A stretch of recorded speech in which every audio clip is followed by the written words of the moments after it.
Hey guys, this is Bria. Welcome to our channel, Validated Voices.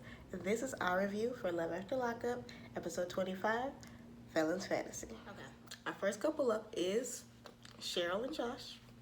So Cheryl and her mom are in the car and they're on their way to a dress shop to look for wedding dresses because remember, she cannot wait to marry Josh the second he gets out of prison.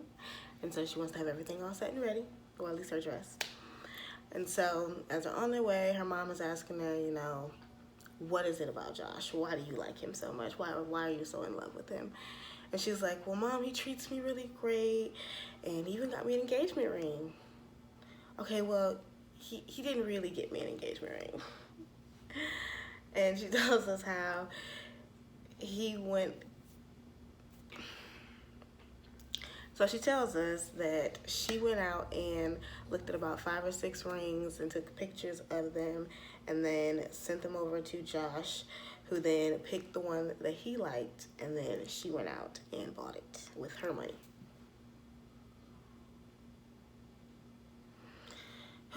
Cheryl, baby. And her mom was like, girl, that's nothing. And she's like, well, he picked it out. That's something to me. That means something to me. Ooh, child. So they get to the dress shop. They're picking out wedding dresses for her to try on. We get to see 2 of them. The first one, which I thought was like a really pretty dress on her. She actually looked pretty nice. She, was like, oh my God, I feel like a princess. I think this is the most beautiful dress I've ever seen, I've ever worn. And then she comes out and her mom's like, I don't like it. It's poofy, puffy. And Cheryl's face just, man, crashed. I felt so bad for her because I'm like, Mama, you ain't gotta. I really feel like that was more her plan than anything because I feel like as a parent, like, come on now. She's in a wedding dress. She looked pretty. So I think that she thought, if I ruin everything and if I say I don't like any dresses and she doesn't find a dress, then that means that, the wedding will be off and they won't get married. Because in the second dress she comes out in that the mom actually picked out, and she's like, all right, Mom, this is your pick. What do you think? And she just flat out was like, it's ugly. I don't like it. And she was just like, oh. And so the wedding dress lady is looking all awkward too, and she's like, well, how long have you guys been engaged? And Cheryl confesses that it's been a year that they've actually been engaged. And Mom's like, a year? And she's like, yeah. And she's like, why am I just not hearing about it a day ago? And she's like, well, this is why, Mom, because you're yelling at me and I knew you'd try to stop me. And then she's like, I just don't understand. And she's upset. They're doing this little back and forth, and I guess Cheryl gets upset, and then she's like, did your dad like your husband? And her mom's like, I don't know, what does it matter? And she's like, no, he didn't. She's like, no, he didn't. It's been 30 years and he still doesn't like him. And her mom's like, okay, your dad wasn't in prison. It's just the county. And then her mom starts to cry, and she's like, why are you crying? And she's like, I just don't want you to be in love with a prisoner. And Cheryl's just looking at her like, oh, I'm sorry you feel that way, but I love him and I'm happy and this is what I'm gonna do. And that's just that on that. Okay, well, she ain't say that part, but you get what I'm saying. And Cheryl's mother goes on to say how no matter what, until the day they say I do, she's gonna try to stop her. So that's why I said I think this was just a part of her plan to say that she didn't like those dresses and be that hurtful, because Mommy, you didn't have to do that. That was so mean. Next we have Andrea and Lamondre. So Andrea's getting ready, packing up a bag, getting ready to go. Her sister Erica comes to pick her up. She lets us know that her big sister Erica is actually her manager as well. Okay, keep it in the family, get them coins. And she's taking her to the photo shoot and she handles all her business and everything. Turns out Lamondre doesn't know that she has a photo shoot because she lied to him because she has chosen to do nude body paint. with like diamonds and glitter and everything, and it was like gold, and it was really pretty. I feel like it could have been more for sure. Like it wasn't enough for me. Like it was, you know, a little scant, but yeah, just because when I think of body paint and what I've seen before, it's just like these really like intricate, detailed, you know, pieces. So that's what I was thinking that it was gonna be. But I mean, she still looked very nice. Her body was banging. Okay, look good, girl. And as they're on the way, she's telling her sister, you know, I understand the type of man that I'm with. I know that I'm not with a not lawyer or a doctor or some man who has a regular 9 to 5. I'm with Amandre, the kingpin, who's been on Channel 6 and 13 News, and he's crazy and all this other stuff. But when we talk, it is completely different. He talks about family and stability and being on the right path. And her sister's just like, yeah, well, he's gonna have to prove himself to a whole lot of people, and I really just want you to be with somebody who, you know, who can better you and support you and like be there for you and like who is actually good for you and won't harm you and like hold you back. So Angela and Tony. So Angela's at this dang on bus station again, the same one from the first season when he was supposed to get out and he didn't. And she's there, she's waiting in her little, you know, bodycon dress and tall boots with the kitten heel. And waiting on him and looking worried and, you know, just praying that Tony's gonna show up and, you know, just freaking out. And as she's freaking out and all looking like a crackhead prostitute at the dang on bus station, she walks up to some van with a black man in it, and it's just like, oh, I'm looking for my inmate. That's not you, is it, huh? I know this man was like, girl. But he walks off and leaves her standing there looking crazy, and we waiting to see if Tony gonna show up. After that, we're introduced to another new couple this season, Lizzie and Daniel. Lizzie and Daniel met, and after a week and a half of the meeting, Daniel goes to prison for 3 years. So it's been 3 years since they've seen each other. She hasn't visited him. She hasn't went to see him or anything like that. She says that she's way too busy with work and school, and she can't afford to miss any of it to go see him. He says that it hurts, but, you know, he's being understanding. So Daniel says he grew up the hard way, lying, stealing, cheating. So there's that. He is a meth addict who says that he learned to do meth the ghetto way, which is like breaking the back of a light bulb and then smoking it out of there. I grew up in the hood. I like to think I grew up ghetto to a certain extent, even though, you know, the word ghetto is a little... I never heard of that, baby. Never heard of that. To be quite honest with you, I didn't even really know what meth was until like college, for real. Like, I heard of it before, but I really didn't know. Like, I don't know, crackheads, knew all about that. Definitely have seen coke before, the cokehead. Heroin, knew about it. Nope, not meth. That wasn't until I was like grown that I heard about that. So I don't know what kind of ghetto he talking about, but sounds familiar to me. And apparently they met at a drive-thru that he was working at while he was on probation.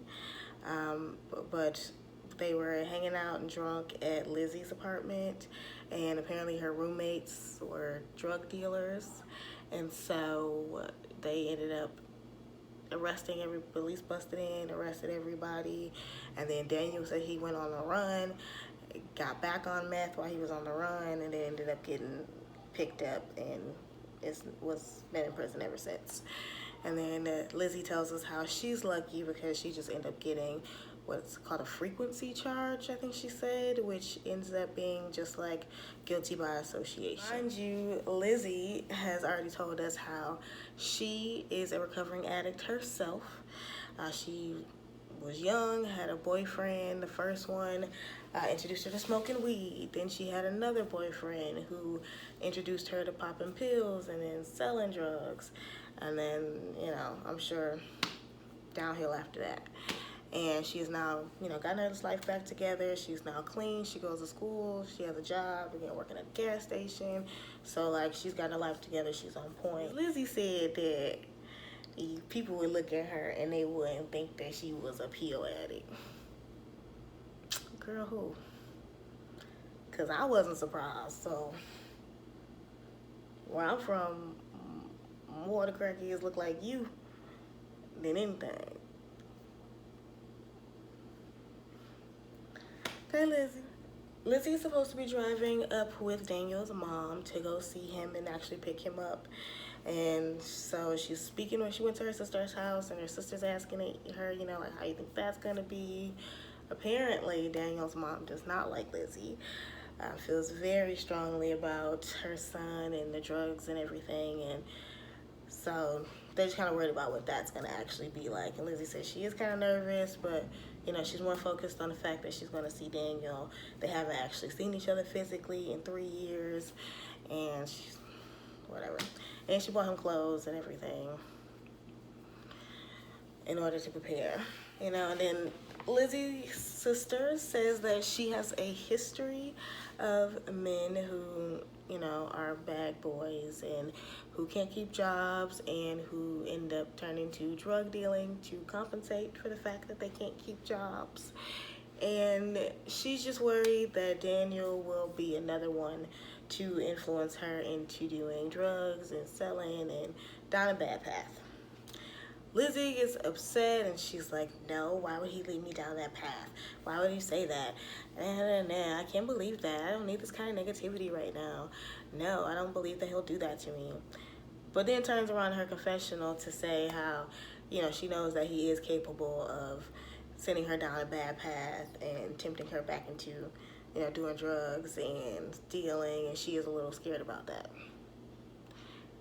And then Lizzie lying ass gonna turn around and get on the phone, because Daniel happens to call at the moment that they're having this conversation, turns around and goes into the other room and tells Daniel that, oh yeah, my sister says you're a piece of shit. Sister never said nothing like that. Sister expressed how she had concerns that the meth addict you waiting for to come out of prison might tempt you to go back down a bad path. And instead, you went and told him that she said he was a piece of shit. Well, this was more about you and your bad decision making than Daniel, but okay. And so, of course, he took that wrong, and he's like, why are people judging me? They don't know me. They don't understand. Don't listen to them. They're going to get in your head and convince you not to be with me. I don't need this kind of negativity right now in my life. I'm trying to do better, and whoop-de-whoop-de-woo, and basically, like, don't listen to her, don't listen to anybody. I just feel like, A, sister has valid concerns, and you should recognize that. If she don't, damn, for sure. And then B, I don't like dudes like that who like try to convince you that other people are trying to fuck with your mind and bother you and convince you of bad shit when it's really them. Like, no. And again, Lizzie expresses how she is a little scared, because he asks her, like, you know, are you scared? Do you feel that way? You know, don't listen. Who gives a fuck what people think? Fuck people. And Lizzie goes on to say how, you know, she is a little scared, but more than anything, she wants to be with Daniel, so that's what's going to happen. She doesn't care what it takes. And I'm just like, this is a recipe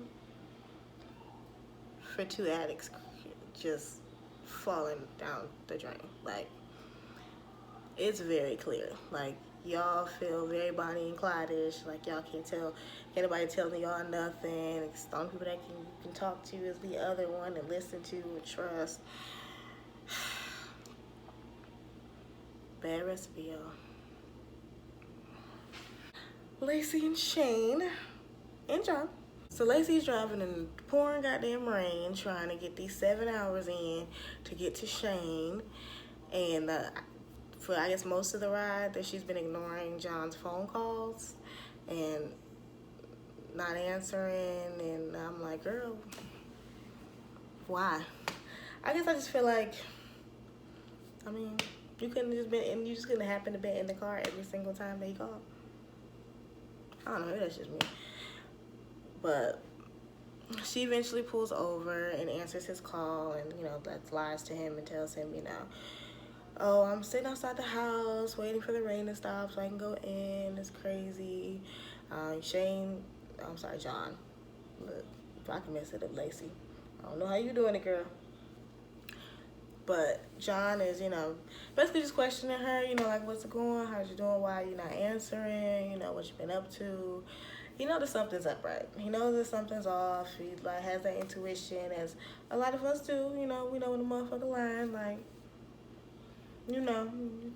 we talk every day, all day, and all of a sudden, I ain't heard from you like that. Okay. But she's like, no, what are you talking about? Oh my God, I've just been busy. I've been sick. She ended up saying she was sick, but it's like, girl, was you busy or are you sick? But yeah, he's like, oh, she had the kids the whole weekend. Well, not the whole weekend, just like she's been helping. But then I thought she was sick. Why she couldn't go to this? Point blank is she lying to John. John know it. But, he let her get off the phone and going on about her business. Cut back to Cheryl, and she's dropping her mom back off to the house with her dad and the kids, and letting us know that, the dad, of course, is going to watch the kids, and she's not worried about it at all, how much she loves her kids, yet she's flying like a bat out of hell to get to the car and get on the road to get to Josh. And her dad's like, you don't have to rush. You can slow down, don't leave so fast. She's like, no, I have to go. I'm gonna pick him up. I have to go. I gotta get out of here. Da, da, da. You have it. You got it. The kids, everybody gets off at 2. This, bye. Which I'm not gonna say that's a bad indicator of parenting or indicator of bad parenting or anything like that, because that's not fair. But you was just too bit of a goddamn rush to be gone for 3 months from your kids. That's all I'm gonna say. But I don't know. Maybe you're tired. Maybe your kids are stressful. I don't know. And then she's in the car driving. She tells us how, she's so nervous about going to pick up Josh on his way. She can't speak to him. They're on lockdown right now.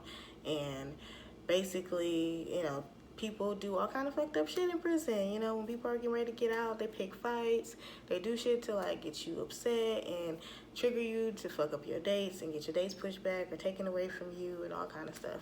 So she's just really worried about that. She's like, one little thing, one little fight can, take him away from me and keep him there longer. So she's just really nervous about, going to pick him up and making sure that, this parole date actually happens. Because, again, this is just a date and it's a hearing. So it could go the opposite way that they're hoping. And then Cheryl talking about she watching all her friends go home with their husbands and make dinner and cuddle and go out on dates and do all this little cute stuff. But it's like, girl, you chose an inmate. You went out and specifically looked for him. So you can't feel no type of way you ain't never got a chance to do that. If that was the case, find you a man in your local town, city, state of Texas, and date. And lay up and go eat and do all that shit, make dinner and play with your kids and do all that kind of shit. But girl, you knew from day one you wasn't doing that with Josh. At least not for a long time. Then they bring back Vincent and Amber. Vincent and Amber are in the car from where we left off last time.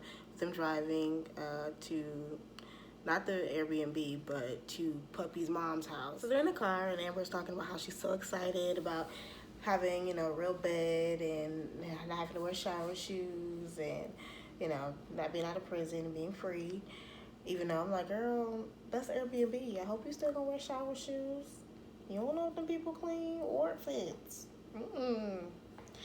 But as they're in the car and they're talking, they both talk about how, they find the other attractive.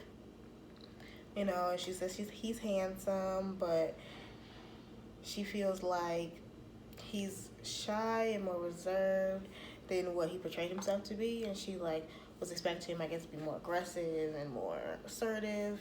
And so the fact that he was this kind of, you know, it's a little weird for her. You know, she wasn't expecting it, and so she's just like, it's clear they have to, you know, get to know each other and get more comfortable. They're in the car. Puppy calls, and when Amber talks about Puppy, baby, her face lights up, her eyes get bright, her smile is like ear to ear. It's just a whole different vibe from when she talk about Vince. And that's something Puppy Mama also clocked too. But they're in the car, Puppy's like, she's like, Puppy's the baddest bitch in prison. That's why she's mine, and how pretty she is. And, you know, she's like, they haven't had sex yet. You know, they've kissed and, you know, done some other stuff, but they haven't, like, had sex. And, you know, I guess Puppy ain't gay like that.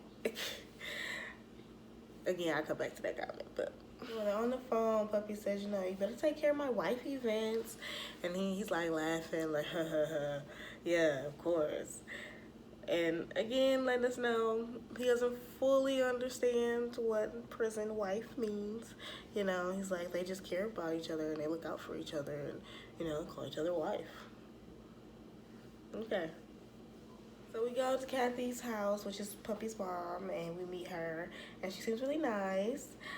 She's, you know, they sit down at the table, she shows them around, shows them where Amber will be sleeping and everything, and then she takes them into the other room, and they all sit at the table and start talking, and Amber's like, oh, what'd you think, you know, when Puppy first told you about me? And she's like, oh, I'm like, so you gay now? Ha ha ha. And then Amber's like, oh, not yet. I peeped that, Amber. So they're laughing and joking, and Puppy's mom is up, like, even making a comment about how, you know, Amber said that her and Puppy's bond is unbreakable. I haven't heard her say that about Vince. Because she's a lesbian.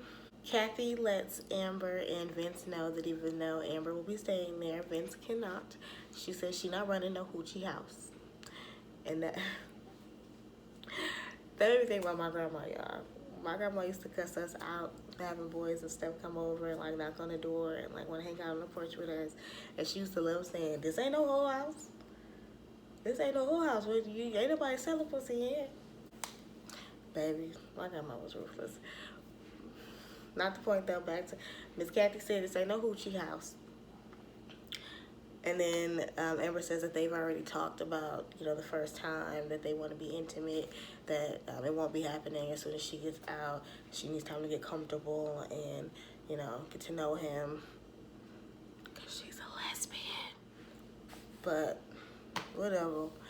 And then Kathy, when they're getting ready to leave, actually, Kathy, you know, pulls her to the side and lets her know you don't have to do anything you don't want to do. Okay? You don't want to sleep with this man? Don't.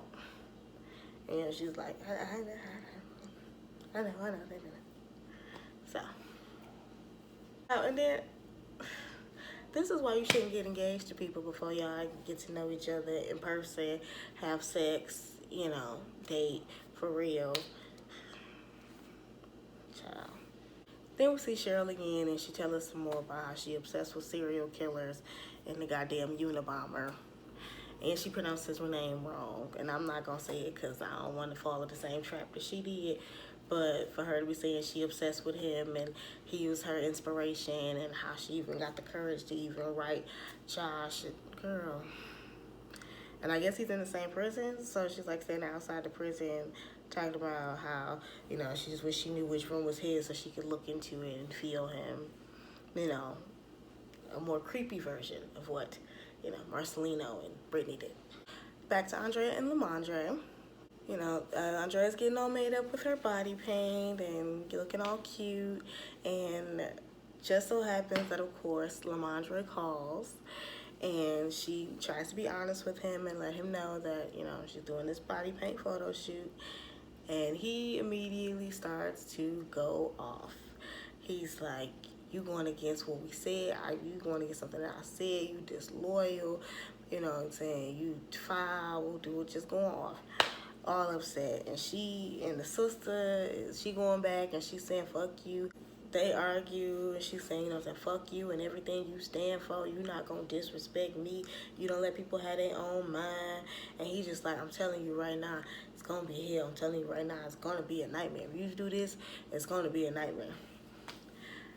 Listen, it was a little crazy, but Lamondre reminded me of me, okay? Because that's my favorite line. When I'm turned up and I'm going off on my dudes, that's my favorite. Oh, you gonna with this? I promise you, it's gonna be a problem. I promise you. But that's what he kept telling her ass, like, I promise you, it's gonna be a problem. You're gonna have a problem. And she says, like, basically, he tries to control her with money and he can't control her, and because, you know what I'm saying, he supports her financially and does so much for her, he thinks, you know what I'm saying, he can tell her what to do and control her. And she says no, that's not gonna happen. She has her own mind and ain't nobody gonna disrespect her, period.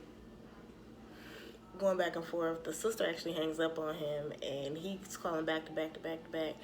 She said 17 times in 3 minutes, and that this is nothing new. He's done this before. He'll call back to back to back until her phone dies, basically. Again, let me tell you, this one time I was talking to this dude, and we were supposed to hang out, right? And I'm calling him because, you know, I'm supposed to make this drive, this 45-hour drive, you know what I'm saying, to come see you, come get you, so you can come hang out with me. And the motherfucker, which he used to do this all the time, it used to piss me off, randomly have plans when you knew weeks in advance we had this plan, but surprisingly you had some random plans out of nowhere that kept you from doing it. But I called his ass 28 times in a row, y'all. 28 times. And I know because I looked at 28 times.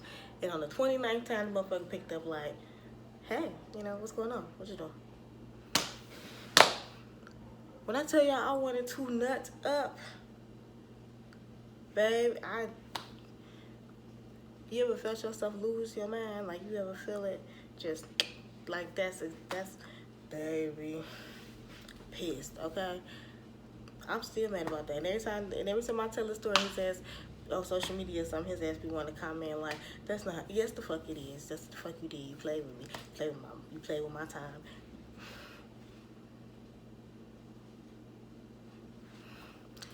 Anyway, he's threatening her and whatnot and all of that.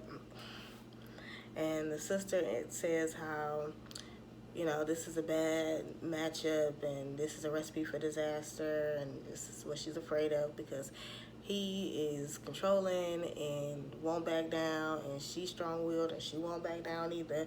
So it's gonna be a fight when it comes to them two, and that's her biggest fear. And they do give domestic violence tease. Like, they do push each other to the limit, get out of pocket, fisticuffs types, burning houses, breaking windows. They give that. And we seen Drea rap sheet, so we know she ain't no stranger to messing some stuff up. So pop back to Angela and Tony. Angela's still waiting at the bus station, and then Tony finally does pull up and hop out. And let me tell y'all something. Tony, for like 30 seconds, tricked me. I was like, oh, maybe it's genuine. He really do love this lady. You know, he looked so happy to see her when he popped out that van. And then, you know, they did that little sloppy, nasty kiss. And, you know, I'm thinking, you know, maybe he really cared. This man said, I wanted to kiss the ground, but, you know, I kissed her because it was more important. Sir, secure your bag, Tony. But what, you wanted to kiss the ground, but decided to kiss her first instead?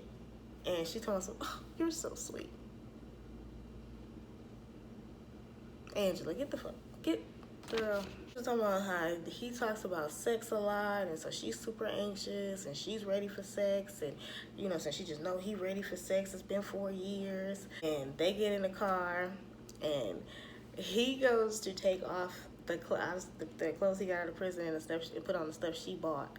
And as he's taking off the clothes, she's like, "Ooh, you gonna take off the undershirt too?" Ooh. He like, no, not. She's like, "Ooh, you gonna take the undershirt off too?" "Ooh, yeah, let me see that body." He like, no, let me get in the gym. Like playing her off, like, let's wait till after I get in the gym. And then, she's like, "Oh, I just can't wait to, get you get you alone and to kiss you, touch you, and see you naked." And he's just like, I'm in 4 years of virginity. It's okay. And, she's laughing back, trying to talk you out that shirt. And he like, I see, I can tell. And while, he's putting these clothes on and trying to, she rubbing on him and telling him why she's trying to put these clothes on. And so she just can't wait to, have, sexy time with him. And he just like, well, I've had 4 years of virginity, so, I can't wait for sex either. But, wait, I can't wait for sex either. But wait, it's been 4 years. Wait, hold on. And she's like, "So, you want a blowjob or you want steak?" And he's like, "Steak." And she's just like,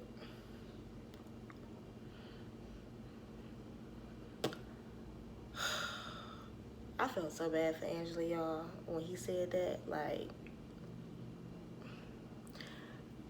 do you know how comfortable and confident and good you gotta feel to even be like, what I'm saying, you want me to do that thing? You want me to take care of you? You want some head? And for him to say, "No, it's okay, I want to eat." Baby. Face, meat, ground. Like, talk about having, girl, I will say talk about having egg on your face, but that's one thing she wasn't going to have on her face. And she said, "I love you." He said, "All right." Girl, baby, Angela better than me. Because she was trying. She was really trying. And I would have backhanded the hell out of Tony. Like, girl. And that man go towards some, I made sure to put on that, what you call it? That thing you got me? That engagement ring. Baby, he didn't even, girl. That statement right there says it all. Angela, you should have got the hell on. Run, Angela, run. If you didn't think about it before, do it now, girl. Let it go. I know you ain't, but you need to let it go. And she just tells the, has this little sad, somber voice saying, "I just really hope that his intention is to marry me, after all this time and all this effort." It's not, Angela, and I feel so bad for you because you love this man so hard, but no, baby. And we're back at Lacey and Shane, who again have never met, never video chatted or video visited or nothing like that. So she's not 100% sure and confident that he looks like what his pictures are.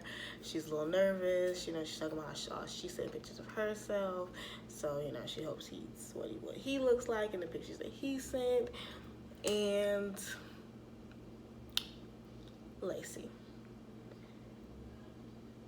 Baby, you got a hotel room, you did your makeup, you did your hair, you put in all this effort, and you wore the same motherfucking clothes that you wore on the 7-hour drive up there. I hope you weren't wearing the same panties, baby, because that is such like a thing for me. Like, you gotta have the fresh cooch, baby. Like, what? But she's sitting outside the dang on prison in the rain with the umbrella, hoping that, she don't run up to the random man because he done told her somebody else getting out today too. So hopefully she don't run up to the random man and the stranger, and she run up to the stranger she actually here for. And we never actually get to see him come out. It ends with her just sitting there asking the producer, "Is that him? Is that him? Is that him? Is this him? Is this him?" Cause how they supposed to know if you don't know? I guess they might have went to the prison and interviewed him. I don't know, but girl. So that was our review, guys. Let me know what you think. You know, what are your thoughts or comments about the show, about our review? Let us know if there's anything specific you want to see from us. Thanks. All feedback is appreciated. You guys have a great day. Blessed. Like, comment, subscribe, share. Bye-bye.